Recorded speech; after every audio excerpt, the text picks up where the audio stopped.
All right, guys, welcome back to Within Tolerance. This is episode 17. And in this week's episode, we're going to be talking about a couple different topics. We're going to be talking about people that use Ware versus computer comp, 3D printing, and a couple other things. But first, we're going to check in with Dylan and see how he's doing with his shop and his day job. So, Dylan, is there anything you'd like to talk about? Hey guys, so first up, just wanted to mention next week we've got Andrew McEwen on the podcast. Laser Scan Man on Instagram, worked for Faro for a bunch of years, and now does a lot of physics simulations, engineering optimization at Altair. So it should be a really interesting podcast for anybody who listens, whoever has been interested in 3D scanning or uses 3D scanning and wants to learn some more, or any of those physics simulations. If you're doing a lot of design work, definitely tune in. We'll be posting up tonight, or I guess tonight when we're recording, a Instagram post, and you guys can tag with your own questions, and we'll ask Andrew next week. And as always, follow Within Tolerance on Instagram to get the latest updates on the podcast and submit your questions for every week. As far as my shop, Protium's been doing really well. I can't remember last week if I had mentioned it, but we've now either picked up two, or we've at least picked up one new local customer and are on our way to picking up the second. We just sent out some quotes to them, so that's been great. It was kind of my goal this year to pick up more local customers and expand our customer base. So I'm really happy with that.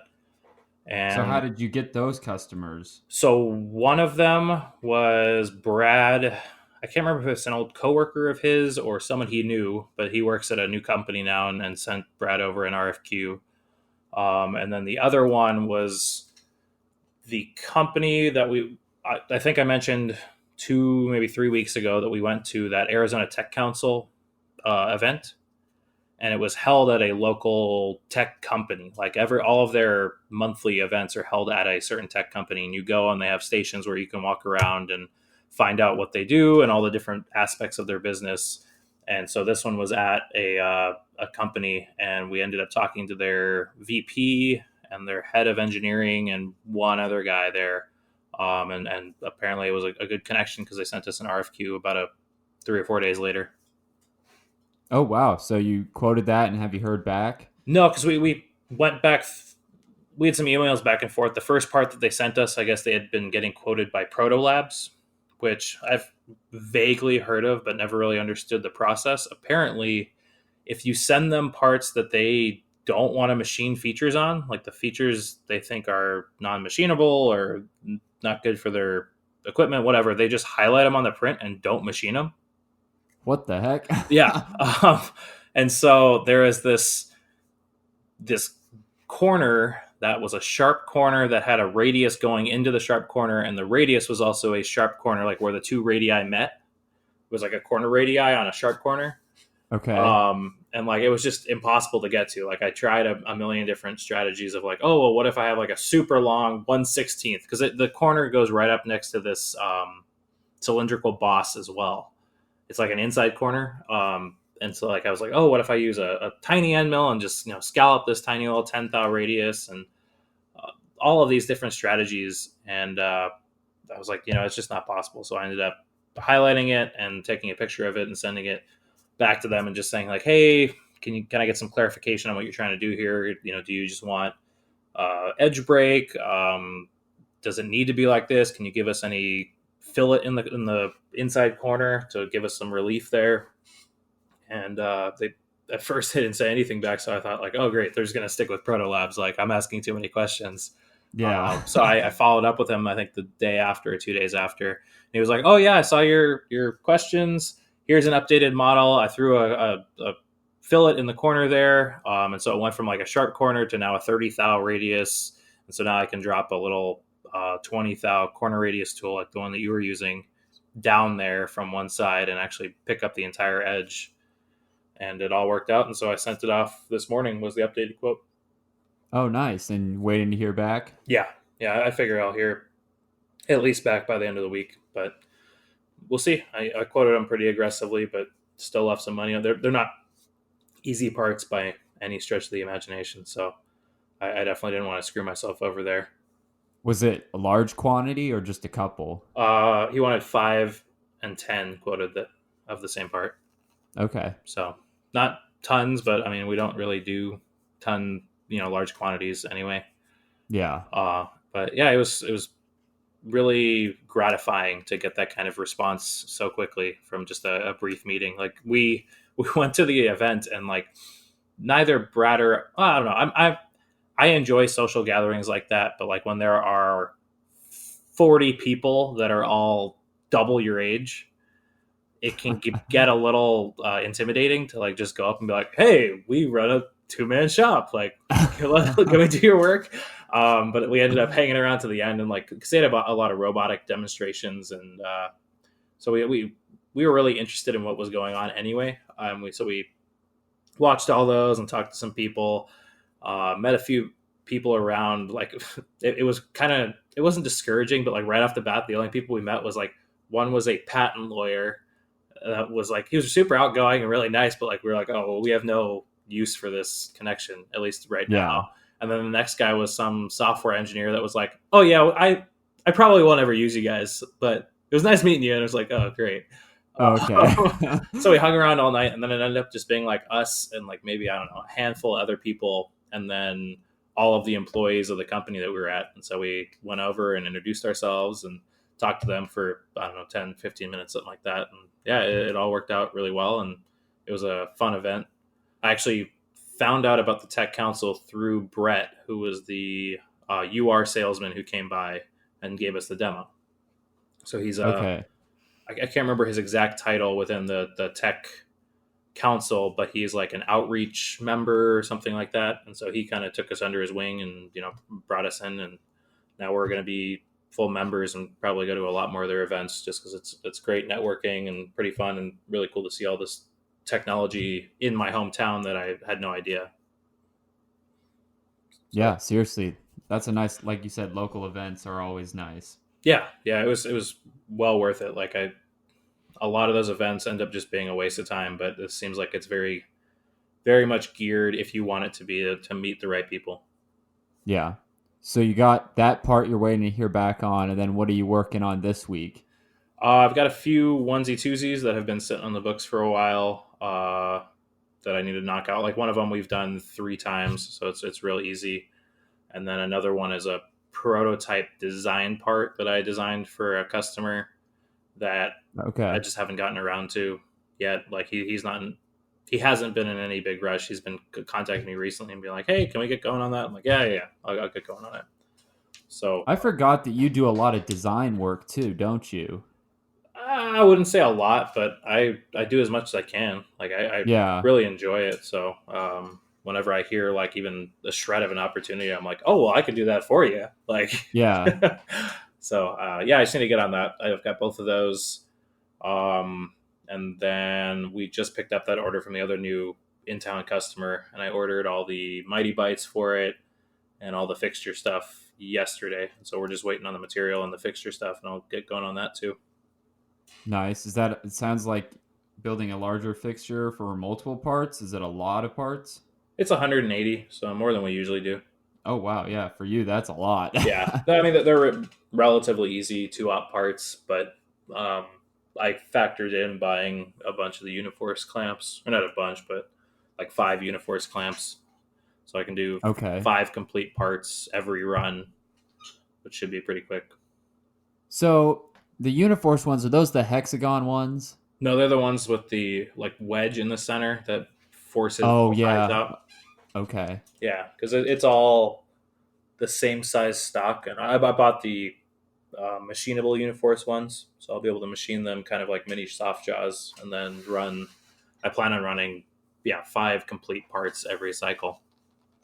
Yeah, we need to talk about maybe not this episode, but remember I had that idea of making that mold fixture and I needed to use like a Talon grip on one side and then I think it's just a pit bull, isn't it? The one that like kind of rocks forward. Yeah, Yeah, I need to learn more about those. I understand the Talons, but like the pit bull, I just need to look at their site and see like, okay, how far do I space this off the part, etc.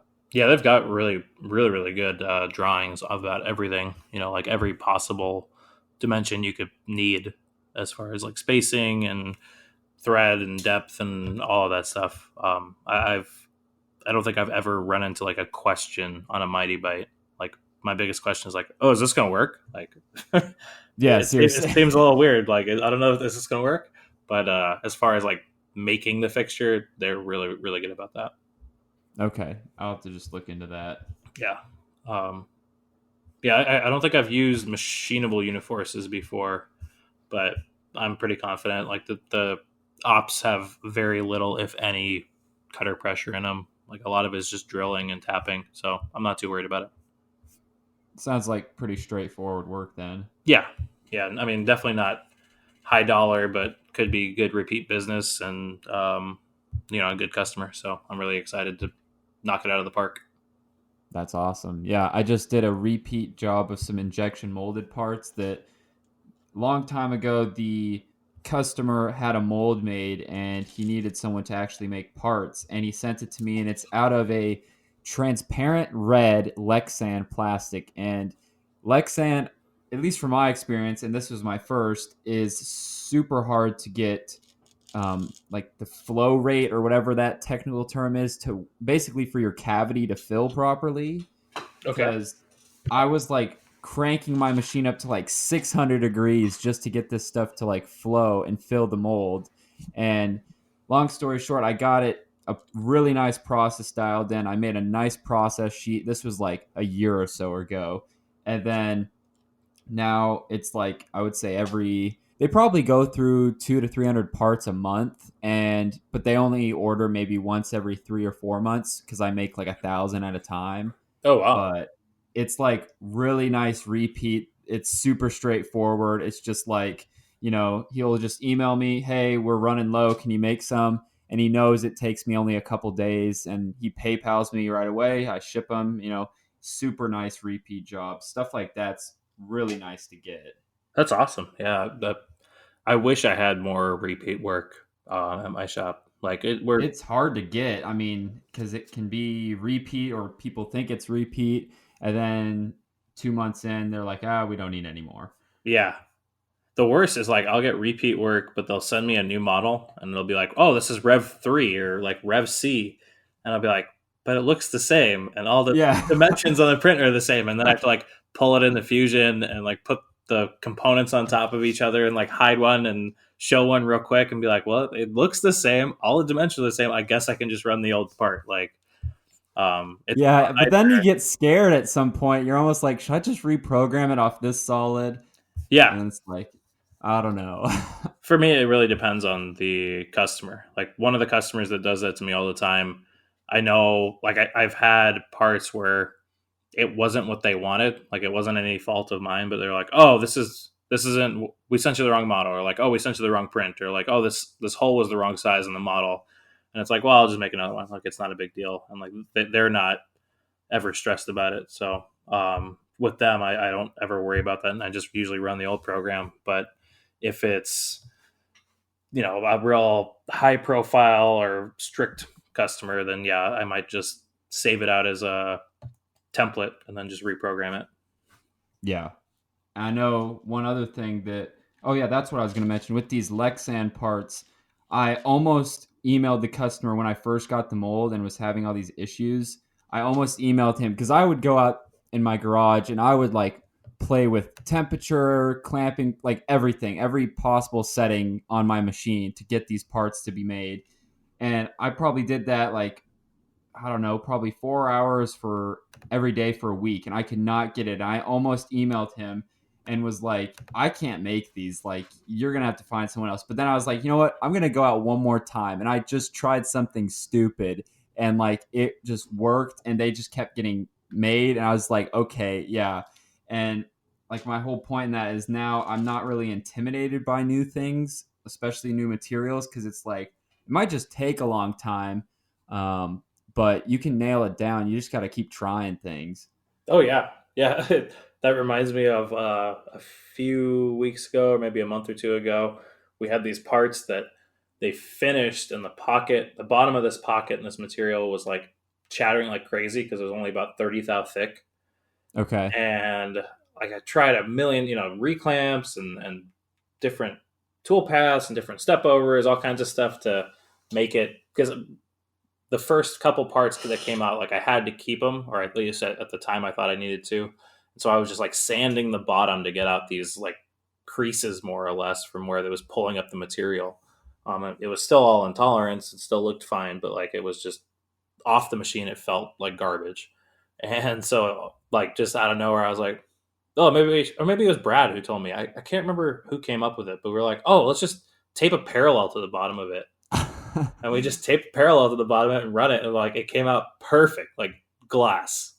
Duh. Yeah. But it was one of those things like, oh, well, I never would have thought about that if I wasn't just like stuck in a position that I needed to figure something out. I have to mention that you said within tolerance in that like 2 sentences ago. What do you mean? Oh, you just mentioned Yeah, it was within tolerance, but I made it better. Yeah, better be. Oh man. So what about you? Updates on your end? Are you still you're in the midst of doing a lot of job shop work still, or? Yeah, so I got those plastic parts done. I think I mentioned that last week, and I've started on these 2 new aluminum parts they gave me. And then it was funny because the customer came to my house or my garage, and he's so used to, I think their other main machinist is another garage shop, and that other shop is getting really busy. And so they're taking a lot of what they used to send to this other guy to me, which I can't complain about. And so, kind of jokingly, I gave him the bag of parts. And as he was walking away, he's like, what did he say? He was something like, we'll check all these because they have to check every single one of them because it's aerospace parts. Ugh. And they have to check. So there was like 150 parts, and you imagine there's probably 50 dimensions on each part. You do the math. That sucks. But as he was walking away, he's like, yeah, I'll have so-and-so check these. I don't think we'll ever have an issue because you got your stuff together. And he's like, I'll make sure to keep you busy. And then like literally within an hour, he's like, okay, here's 2 more parts to quote, which are the ones I'm doing now. And then recently he just sent another part. He's like, so this other guy can't keep up with what we need. Can you quote like 25 and 50 of these? And I'm like, well, yeah. Wow. That's awesome. So this specific company is keeping me very busy, and hopefully I can knock some of these out. I got those honeycomb kind of parts I sent you a picture of done today. Oh, awesome. Yeah, those came out great. Yeah. I was a little worried, like I said, about them pulling out, but if they all came out in spec, that's awesome. Yeah, I'm honestly like not intimidated by thin-walled parts at all anymore. Yeah, you've been doing enough, that's for sure. Yeah, like I've just learned that like just op 1's piece of cake, and then op 2, when you flip it, like torque wrench and like 30 foot-pounds or inch-pounds, whatever my setting is, I'd have to check, but just barely anything, and like just go for it. Yeah, a little bit of a difference there between 30 inch-pounds. Yeah, but remember I have that weird torque wrench. Yeah, it's like 2 foot-pounds or 30 foot-pounds. Enough to hold it. That's awesome, though. I'm glad they're working out. Yeah, so I got that, and then let's see. Oh yeah, I got an email from this other mold maker, same guy that I got these Lexan part job from, and he's sending me, I'm assuming, a mold and some transparent clear material. I don't know what kind of polymer, but supposedly the customer wants 5,000 parts, and it's a single cavity mold, so I'd have to run them one at a time, which kind of sucks. And I'm kind of worried about how easy the part will be to get out of the mold because I'll be doing this on my manual machine. Is your boy not up and running? I thought you got it all fixed. Yeah, it is, but this is just a small mold that they had made.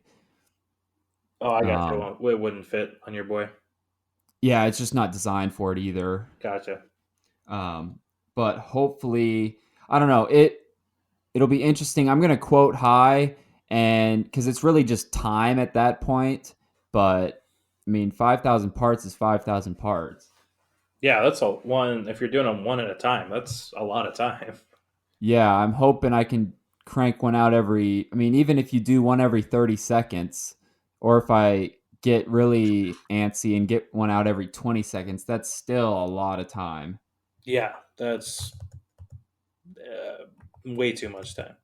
Yeah. So I'm going to quote aggressively high. Yeah. I mean, that's still like 27 hours, 28 hours. Yeah. Who So, needs sleep, right? Like you said. yeah, yeah, sleep when you're dead. Oh boy, that's definitely Yeah. how I've felt the last couple of weeks. Yeah, seriously. It's weird how I like regret to some degree. I was thinking if I even wanted to bring this up because I don't want to jinx myself, but I could actually go for like a slow week, just one. Like, just give me a week to get caught up on some personal stuff, like projects and stuff, and then I'll be back to it. Yeah, well, and I feel like that's like an important distinction to make. Like, I feel like a lot of who was it?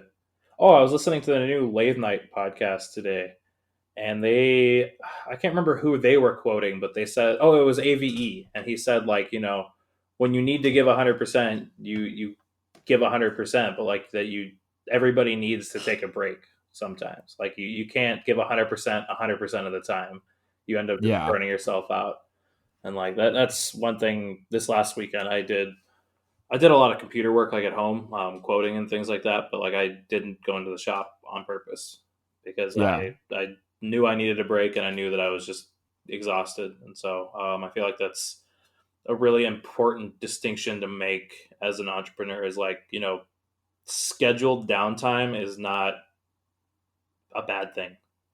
And the thing is, the scheduled downtime normally isn't wired into your entrepreneur, if that's the right word, brain. Like for me at least, like I don't think about that, but now I'm more aware of it. Like I need to do that. Yeah. Um, Well, I always feel so it's bad. Like yeah, it takes like me really like self-talking myself and be like, no, you need this. This will make your business better. Like you deserve a day off or like a couple days off. Like you can't burn the candle at both ends all day, every day. yeah. And I'm trying to push myself to do like as much machining and running around work during like the actual working business days, and then like the weekends, like especially Sunday, I'm trying to give myself at least Sunday or maybe Saturday off, at least from machining. I still got plenty of other things to do, like stuff will still get done, but unless I really need the weekends to meet a deadline on making parts, or if I want to get ahead, I'll do it, but I'm trying to like kind of pace myself with that stuff. Yeah, I'm the same way. I'm really at least one day a week. I would like to do no actual like not going to the shop. Like I'm okay doing phone calls or emails or whatever.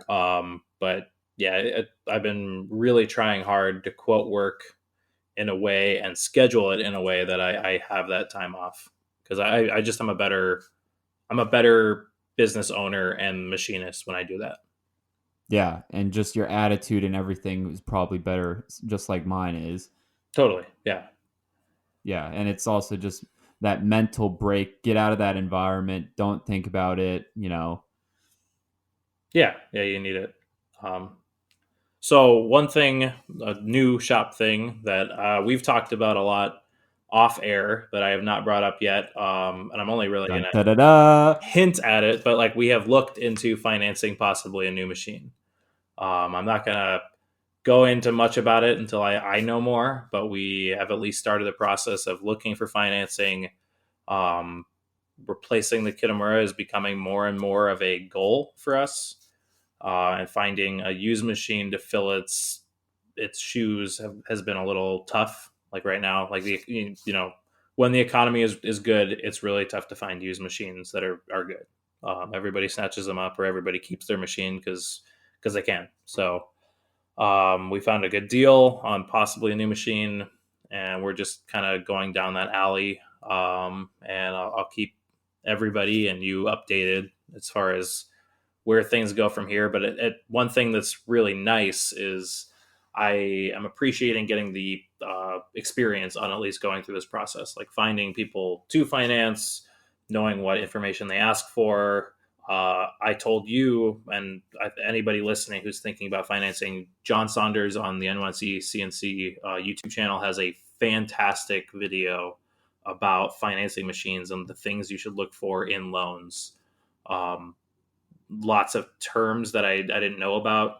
Like we had talked about, you and I, having full amortization of the loan over the loan period, which pretty much means that the monthly payments of your loan add up to the purchase price of the machine by the end of the loan. So there's no like balloon payment at the end, because like you could have a loan where you're paying like $500 a month, which is great, but at the end of a 2-year loan, you've only paid off 30 grand of the machine and you've still got 50 grand left to pay off. And what that last payment is $50,000. Yeah, and you have to account for that, really. Right, which would be terrible. I mean, if you haven't made that money and you need to pay that last payment, like that's when you see all these like machines pop up on machine tool dealers, because they're like, oh, I didn't make what I needed to, or I didn't save what I needed to make my balloon payment. I've heard of the balloon payment term, but I never understood what it was. I can't believe I just never thought that was a thing in a loan. Right. I had always, I was the same way. I had always heard the term balloon payment. I was like, well, is that just like something that happens with every loan? Like what is, Yeah. so like it's things like that that I had never heard of. Not being penalized for early payoff is like a real big thing. If you want to pay more towards your loan, that's great. But like, you got to think about it from the bank's perspective. If you pay off your loan early, they get less interest. So that's, Bad for them. right. It's not in their interest, no pun intended, to let you pay Yeah. it off early. So that, but that's definitely something that we're looking for in a loan, is like, I want a longer term loan so that our monthly payments are lower, but that we can pay off early as our business scales. So we'll see. Nothing's set in stone right now. We haven't signed anything, but it, at least, like I said, has been an excellent learning experience. And I really appreciate that. Like I feel like I'm growing on that side of my business, which is cool. Yeah. If you don't want to answer this question on air, that's totally fine. But what's your gut saying that you will or won't get it? Um, I'm unsure. I Yeah. really I don't know right now. It really depends on the kind of financing we can get. I'm waiting to hear from the first loan company that we contacted, the one that was recommended by the machine tool builder. If it doesn't pan out with them, I might go to one more and see if we can get what we want. If we get favorable terms that we agree to, I think both Brad and I feel pretty strongly that we'll get the machine. But Yeah. I don't know. We're a fairly new business. We don't have a whole lot of credit history. Both Brad and I have pretty good personal credit, but again, I'm not sure where that's all going to land. This is our first time doing it, so we're just playing it by ear, and I'm trying to keep my expectations low and my hopes low. So That's a good way to think about situations like this. Just don't get all excited and, you know, just take it at a snail's pace. And if it happens, it's meant to happen. If not, don't worry about it. Keep moving forward. yeah, exactly. So what about you? Any new word on robots, new machines, all that stuff? I am actually, oh yeah, I totally forgot about this, but I'll mention it. I think he's okay with me mentioning this. But the Rapid Design Solutions, the pneumatic vice actuator Mm-hmm. that we talked about and that Danny posted about. So he came out and he's like I mentioned in last week's episode, I believe it was, he's like the official installer for UR robots. Like he'll set up a machine tool and a robot, specifically a UR, and basically have it run parts, however you want it to. And so he makes these pneumatic vice actuators, and they're mainly meant for Kurt vices. And he saw my orange vice, and we had talked, and I was basically like, you need to get on Instagram, you need to get on Orange Vice, and like you need to make that happen, because like everyone on Instagram has Orange Vices. It's a smaller company, but it's thriving. And especially, smaller shops like us, we love supporting other local businesses, smaller entrepreneurs. So if you can get that pneumatic vice actuator to work on an Orange Vice, I think you could sell some. And so I'm kind of working back and forth, and he might come out and test one on mine, which would be pretty cool. Oh, that'd be awesome. Yeah, that's a great connection. I still can't believe that that's like the guy you met the day you went to look at URs. Oh, I know. That's just insane. Yeah, So small cool. world. Yeah, that is really, really But cool.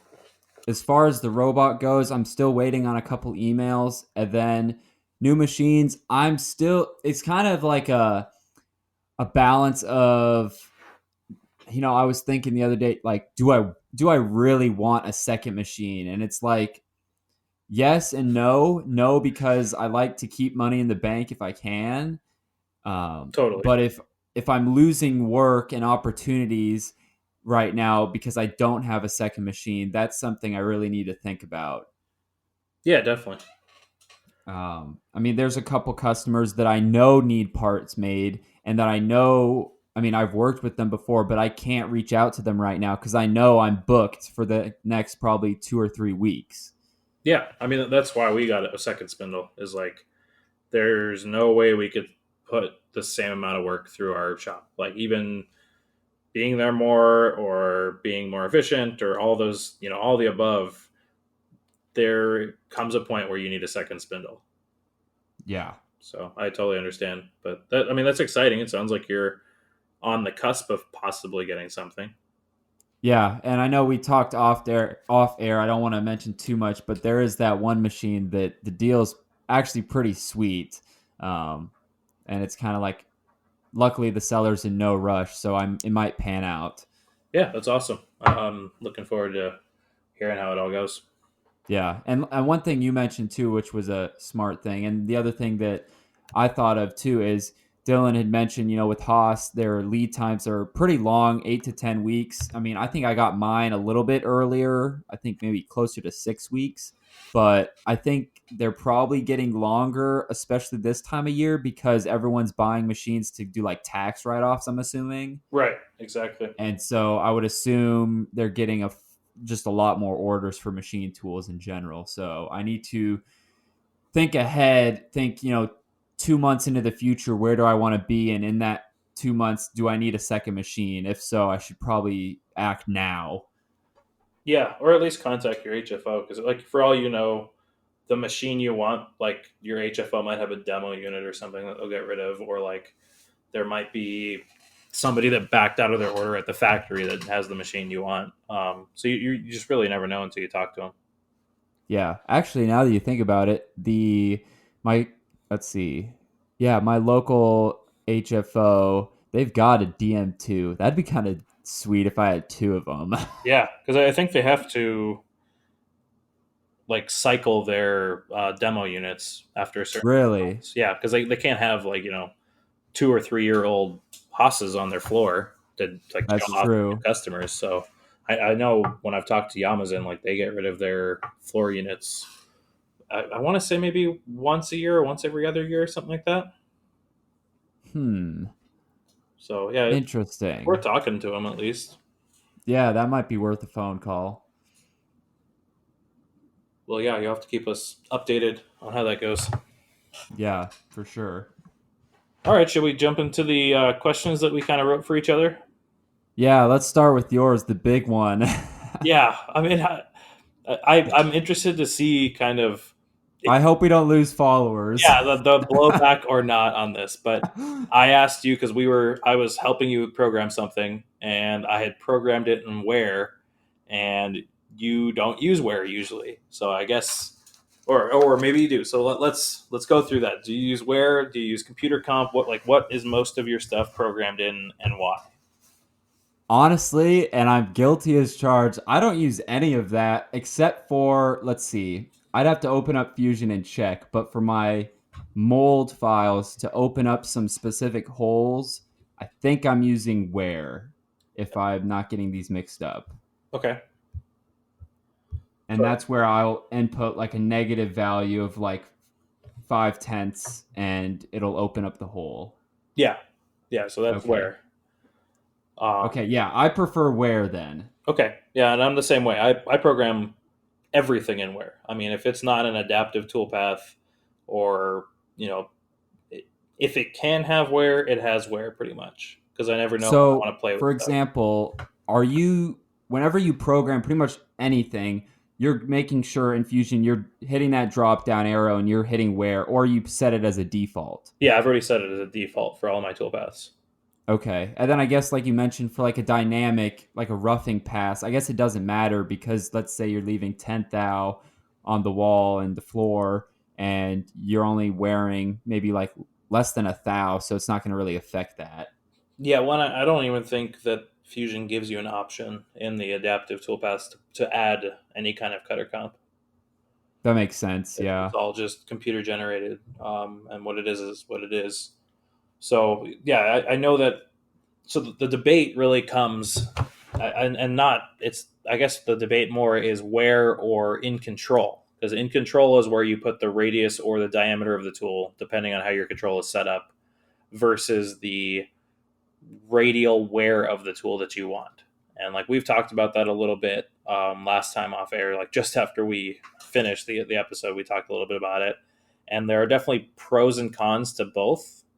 The pro of in control being that you can switch from like a half inch to a 3/8 tool without reprogramming. You can just change it. Like if you're walking around the outside of a part and you need to go from a 3/8 to a half inch, you just change in your control to a half inch end mill, and the control itself comps for the tool. Yeah.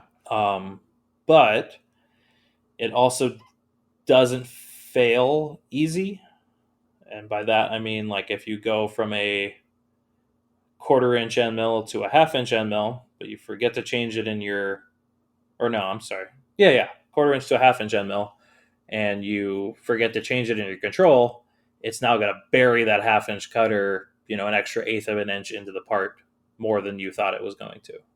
Whereas if you forget, 2 thou of wear, worst case, or 3 thou even, like you might have a scrap part, but you haven't scrapped an end mill possibly. Yeah, the chances of destruction is way less. Yeah. Yeah. I mean, unless you're using some crazy wear values. But for the most part, all you're going to do is cut undersize or oversize, depending on if it's an inside or outside feature with wear versus completely forgetting to set a tool and just, blowing up an end mill or cutting a part like way, way under. Like if I cut a part, 4 or 5 thou under, I can still probably use it as a setup for the next stop. If I cut it an eighth of an inch aside under, there's no way, that's a scrap part. Yeah. Like that's going in the bin immediately. So that's kind of my logic why I use wear. And I mean, I think a lot of it is just that the shop I grew up in or that I grew my skills in, that's what they used. So I learned that and I use that. But I'd be interested, if you're listening along, what do you use? Make an Instagram post or something, tag us in it. I'd love to hear what more people like, what the reasoning that other people use something besides wear is. Yeah, everyone, if you're listening right now, take your phones out. If you're in your shop or something, take a picture of something machining related and throw up wear versus comp and circle which one you use and then tag us. Yeah. And we'll put up a poll in our stories maybe tonight or tomorrow, or maybe the day we release this and see what everybody says. I'm actually pretty interested to see because there's so many different options when you're programming. It's really interesting to see how everybody tackles that same problem. Yeah, I honestly don't know which one out of the two would win. I want to say where, but I don't know. I know a bunch of people that use computer. Right, right. Yeah, so we'll see and we'll report back next week. Yeah. All right. Next question. This is another one you wrote. Yeah. So how do you use 3D printing in your business? I feel like you use it like significantly more than I do, but Well, do you even have a 3D printer? yeah, we've got a couple FDM printers that are okay. I Uh, didn't know that. I've got way more experience using printers at my day job. Like Okay. I convinced my bosses 8 months ago to get me a Form 2. Oh, really? Yeah, because I mean I mentioned it before. I do all of our CMM programming, and one thing that has been kind of a pain point between production and inspection is that we very often steal production's fixtures for running the CMM. Okay. And so I brought up and provided a bunch of source articles. The fact that we could buy a 3D printer and just print our own fixtures for inspection, and that, worst case, if they wear out, we just print another one and throw it away. And so that we got one, yeah, I think 6 or 8 months ago, and it's been fantastic. I've printed a whole bunch of CMM fixtures and used it for a whole bunch of different little projects like that, and it works great. I really, really like it. Yeah, so I have the Form 2 as well. Oh, really? Yeah, Oh, I thought you had an FDM printer. I had no I idea. do. I have an Ultimaker 2 and then the Form 2, Form Labs 2. Oh, okay. I had no Yeah. idea. Yeah, so I like the Ultimaker. That was my first one. And, it's kind of that thing that I hate investing in technology because in a year or two, it's going to be outdated and it's going to be worthless. Um, and honestly, the Ultimaker is great for larger parts that I'll print, a part that I get an RFQ for just so I can hold it, 30 minutes to an hour. I can be holding a part just to be able to look at it and feel it. But if I want something, for really accurate injection molding prototypes, I'll do the SLA print. That way, I mean, those things are really accurate. Yeah, yeah. I mean, I backed the original Form One on Kickstarter. Like, I had one of the Oh, first wow. units out there, so I've been a big fan of theirs for a long time. And then I upgraded to a One Plus because they gave us like a killer deal as a Kickstarter backer. And then the deal to upgrade to the Form Two was not as good, and I wasn't using it at all, so I ended up selling it. But now I kind of wish I still had my Form One. Yeah, the new ones they released are like the same price as the old, and their print beds are way bigger. Yeah, I'm kind of a little bitter about that because it was only a couple months between when I bought the Form 2 at work and when they announced the Form 3. I was like, you've got Yeah, to be kidding me. And like, granted, I understand why they wouldn't be like, hey, hold off, don't buy our products until our new one's yeah, released. Like, I can't fault them as a business for it, but it's just like, I probably would have waited. Like, probably. yeah. I mean, it's only I think like $500 more, and it's a huge printer compared to the two. Yeah, and it's supposed to be, more accurate and be able to print more delicate features and, all that fun stuff. So, Yeah, but I still like the one we have at work, and it works perfectly, so I can't complain.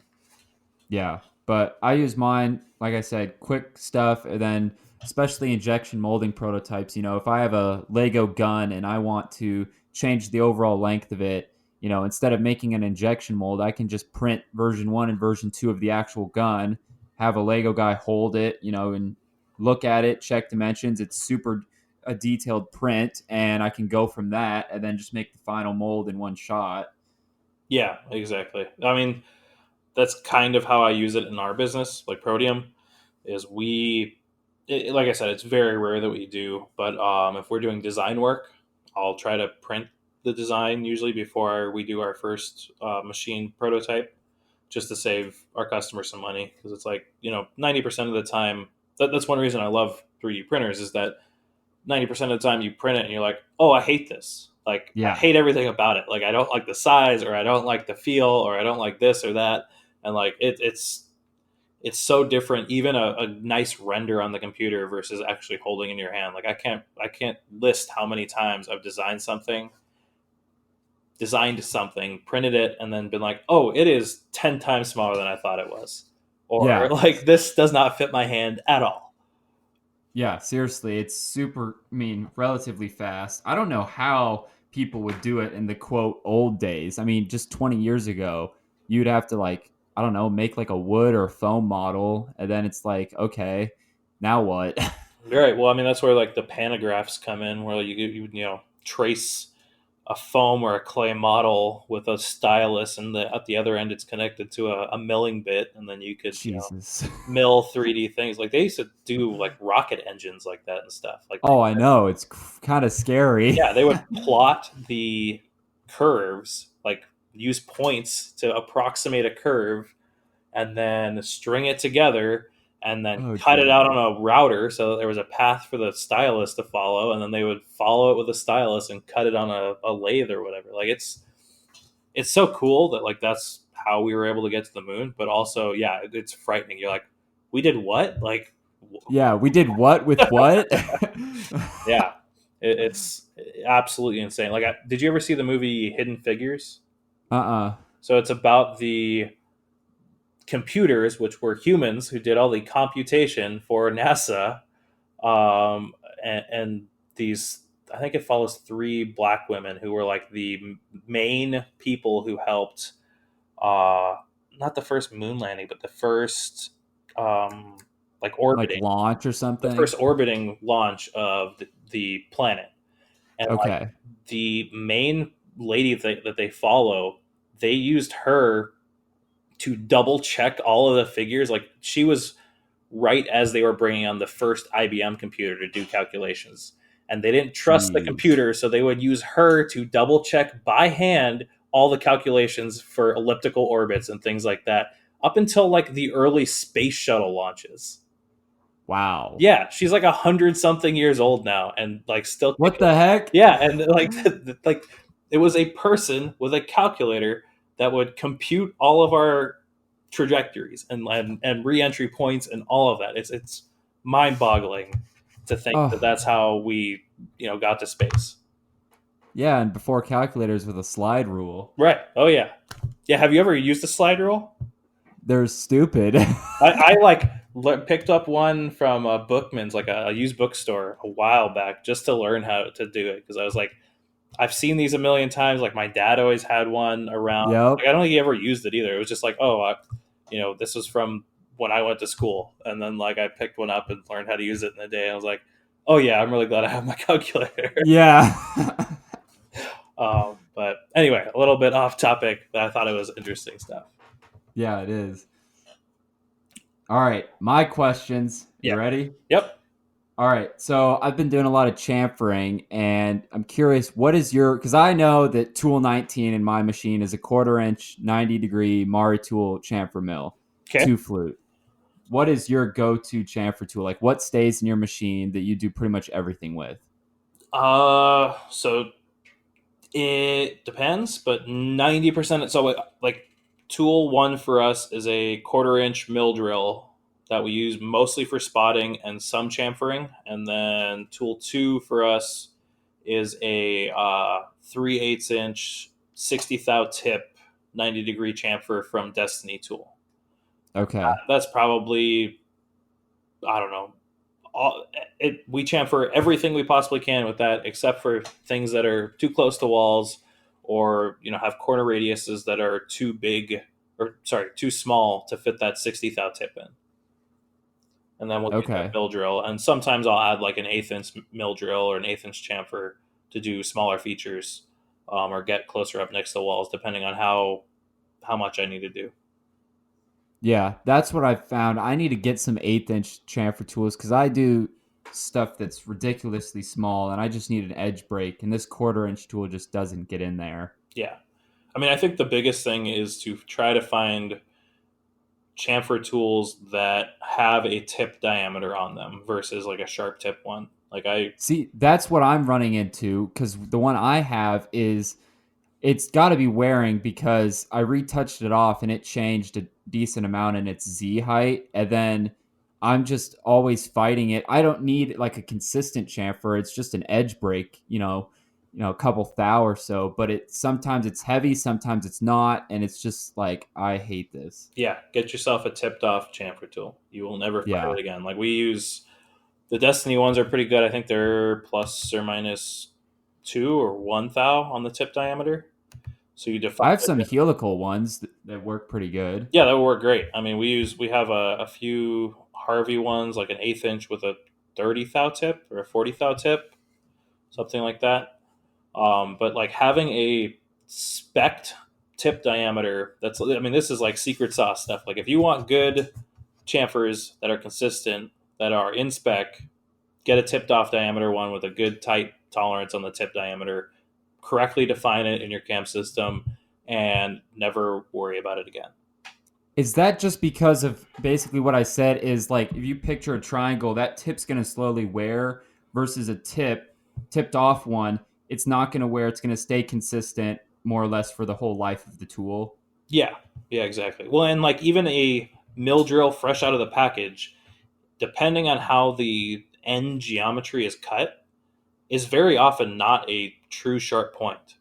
Like it's got a 10 thou or 20 thou diameter on there because of the way that the flutes come up to each other.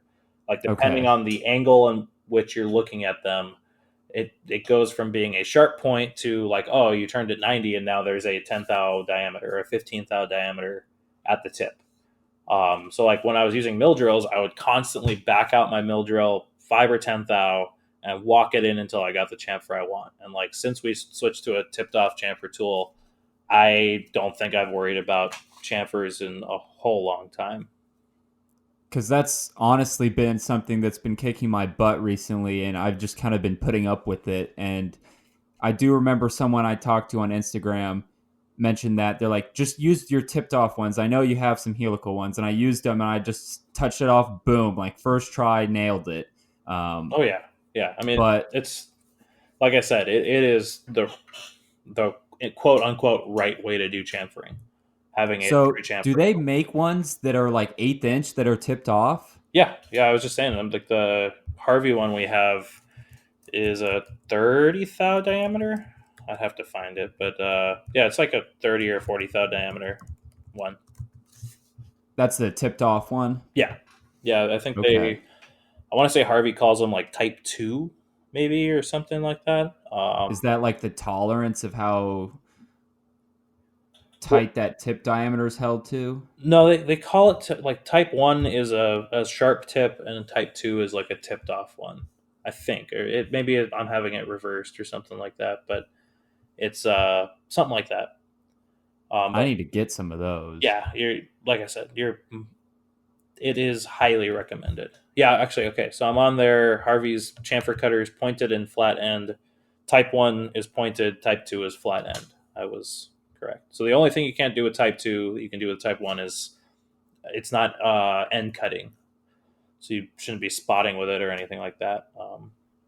That's fine, yeah. Yeah, they actually have a Type 3 that is tipped off and is supposed to have a ground relief to the end. So you could drill, I guess, technically with it. But I don't know. I've always found it better. Like I'm slowly trying to move both of our machines to dedicated spot drills and dedicated chamfer mills, and not try to combine them, not trying to half-ass it, because like 120-degree spot is so much better for drills.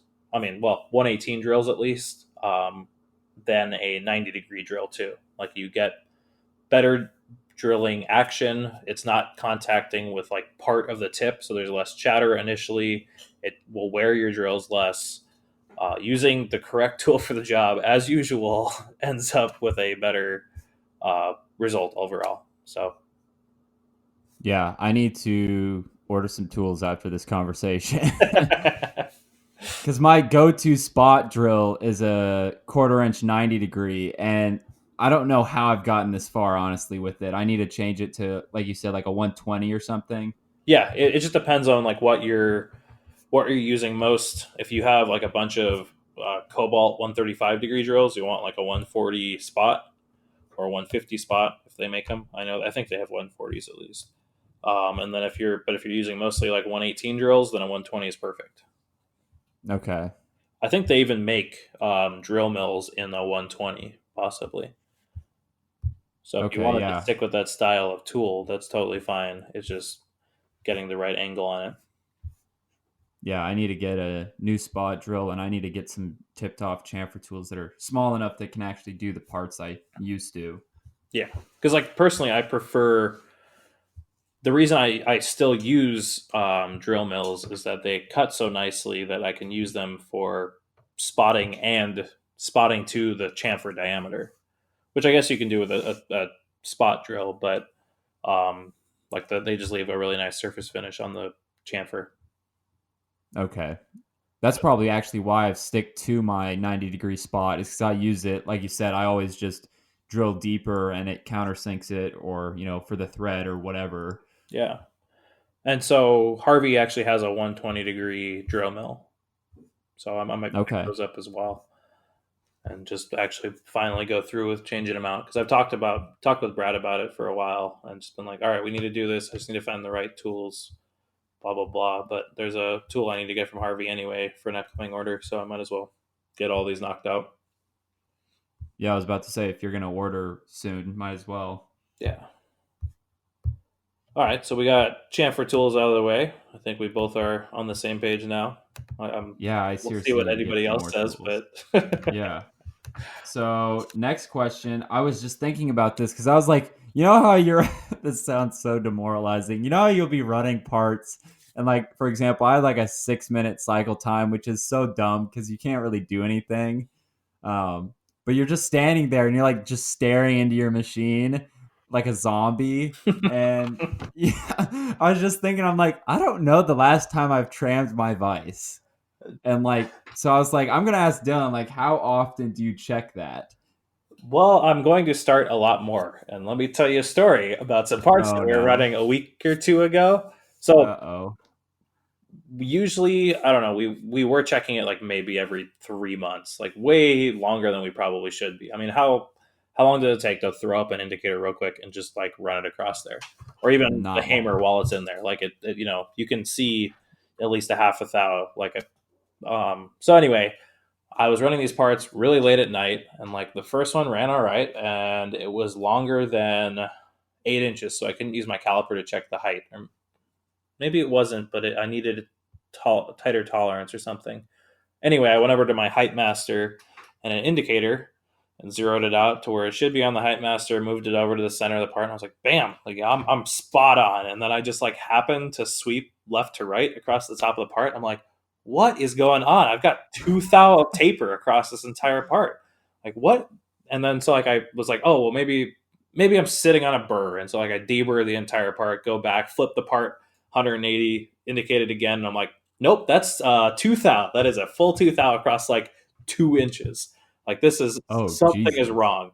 And so like I go and indicate the vise, and I was like, yep, there's a 2.5 thou across 6 inches on the vise. Maybe it Wow. was even more than maybe it was like three. But anyway, yeah. So now I'm gonna be a little bit more of a stickler and check it more often. Like I think we hadn't seen it before because we do so much work in soft jaws that Oh, okay. we're That makes cutting the sense. soft jaws in relation to the spindle, so we don't see it. But yeah, I could not believe it. I was like, how? Like how we didn't have any crashes, like we didn't smack on the side of the vise as far as I know. So I'm not even sure how it happened, which kind of bothers me. But I'm just going to be more diligent about checking it every now and again. What about you? Yeah. Yeah, I need to I honestly haven't checked it in so long. I need to check. Yeah, it's like I said, it's so easy and quick. I don't know why I don't do it more. I'm going to do it more. I'm actually just sending my indicator out for repair in the next day or two. So once it gets back, I'll probably check the device again. But for now, just I almost need to set up like an automatic email so it emails me every like 2 weeks to check that. yeah, yeah. I mean, if I had probing, I would probably do it a hell of a lot more because you could just set up a probing routine to just go in there and tell you the angle. Yeah, that's true. So one day, that's what I'll do. One day. Yeah. And then the other question was, how often are you taking your vices on and off your machine? If that's, you need table space to do some sort of big part, or are you mainly keeping your vices in place where they're at? Um, it really depends on the kind of work. Like on the brother, we've been doing it. We've been taking him on and off. It seems like a whole bunch because like we put both vices on there at one point because we had long parts that were bigger. They were maybe 14 inches long, and so I had both my single station from the Kitamura and my aluminum single station that's usually on the brother, and I set them up side by side.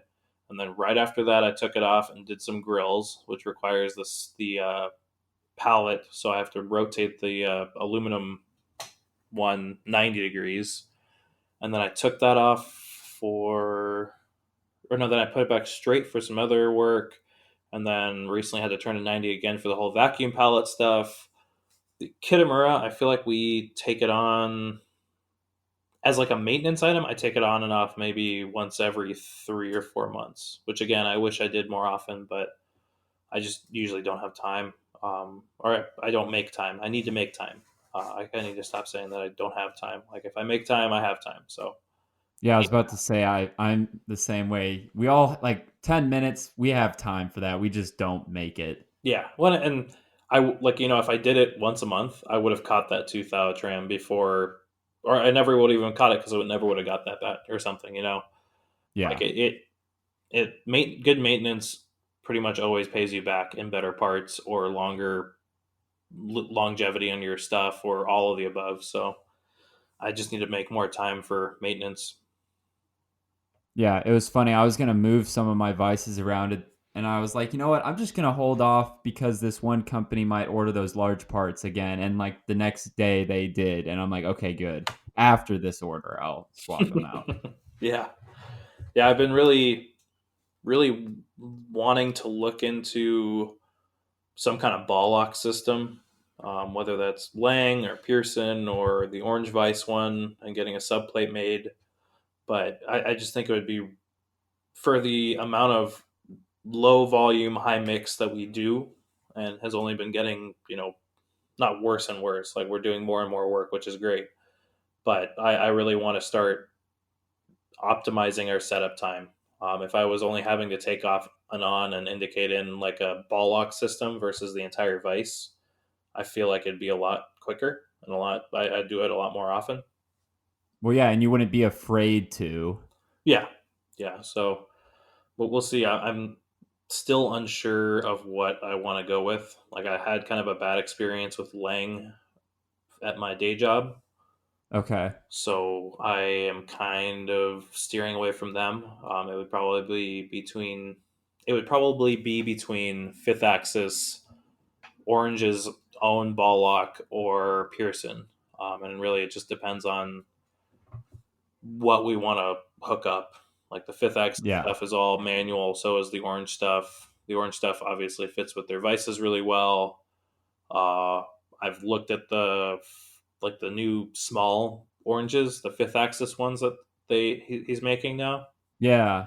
Like I kind of wish that I had bought two of those. Like they weren't out when we bought our double station, but I would have rather now buy two of those versus our double station.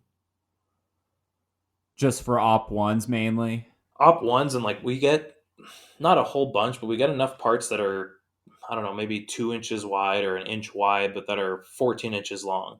And like that's Oh, okay. like as of now, our workflow for that is either A, I've got to move an entire vice over to one machine and set them up and indicate both vices in, or I have to cut a really, really long soft jaw, cut it, and then I put a C clamp on the outside of the jaws to prevent lift, and make it rigid, but it's still not as rigid as two vices. So if I had two of the small ones, like, yeah, they only open up, I think, 4 inches or whatever, but that's more than enough. And then I could have them outboard of each other, maybe 5 inches spacing between them or 3 inches spacing between them, and be able to capture the entire part and hold it really rigidly. So it would be, for the kind of work we do right now, it would give us a lot more flexibility. Yeah, I think I saw someone did like a render of having a bunch of, I think it was Orange actually. They did like, they showed a VF2 table and a bunch of those spaced out. And I mean, it'd just be cool to have a ball lock system where if you need a full vise, you can put it on, or if you just want to use the little guys, you can use those. Right. Yeah. Yeah. And really, I mean, any of those vices, like Oranges has some benefits in the fact that there is a fixed jaw that is held down. Like it's not a differential screw like the Fifth Axis vices. Okay. Um, but like the Fifth Axis ones also have their benefits as well. Like they are self-centering, which on a three axis doesn't really matter. But like if you get into fourth and fifth, it can be pretty nice for first op stuff. So there's so many benefits and there's drawbacks to everything, and really it's just trying to find out where your money's best spent. Right now we don't need any more vices. Like I just need to bust out a bunch of work and possibly get rid of the Kitamura and get something new in there, whether it's like a brand new machine or a used machine. So I'm not really looking at vices, but it has been on my mind on and off over the last couple months. Yeah. We'll have to see, like you said, with the new machine, if that goes through. You might start rethinking and revisiting that. Yeah, I mean the nice thing is like we've got a fair bit of like we have that double station that we don't use all that much. We still have the custom one that's on the Kitamura that would definitely wouldn't leave with the Kitamura. So we would have all the vices and like work holding we would need for any machine we get, at least for the near future. And yeah, I don't know. We'll just have to see. Playing it all by ear for sure. Yeah, for sure. All right. Is there anything else we want to talk about? I think that's a good episode right there. Yeah, yeah. I mean, I think we talked about a lot, and it was, we might have gotten a little off topic here and there, but I That's just the way it goes. yeah. But thanks everybody for listening along. Definitely, again, if you are interested at all in physics simulation or 3D scanning or anything like that, we've got Laser Scan Man Andrew on next week. We're really looking forward to picking his brain about, it's kind of because I love design so much, I've always wanted a reverse 3D scanner or a 3D scanner for reverse engineering. And I've just never really been exposed to it. So I'm really looking forward to kind of picking his brain on all that. And, follow us along on Instagram. Peyton and I's individual Instagram, Hex Gadgets, Brick Tactical, Protean Machining, and then also the Within Tolerance podcast Instagram itself for all the updates and stuff. And I think after this next week one, we should do that live, live on Instagram and having people join us live and ask questions for the podcast. I think that might be a little fun. So if you guys want us to do that, if you're interested in going live with us, definitely let us know. Shoot us a DM or comment on our latest episode or anything like that, and we'll make sure to let you guys all know when that's going to happen. Yeah, that should be really fun. And then make sure you guys post on your stories where versus computer, and we'll see who's the winner. Yeah, I'm looking forward to that. Yeah. All right, guys. We'll see you next week. Yep. Have a good night.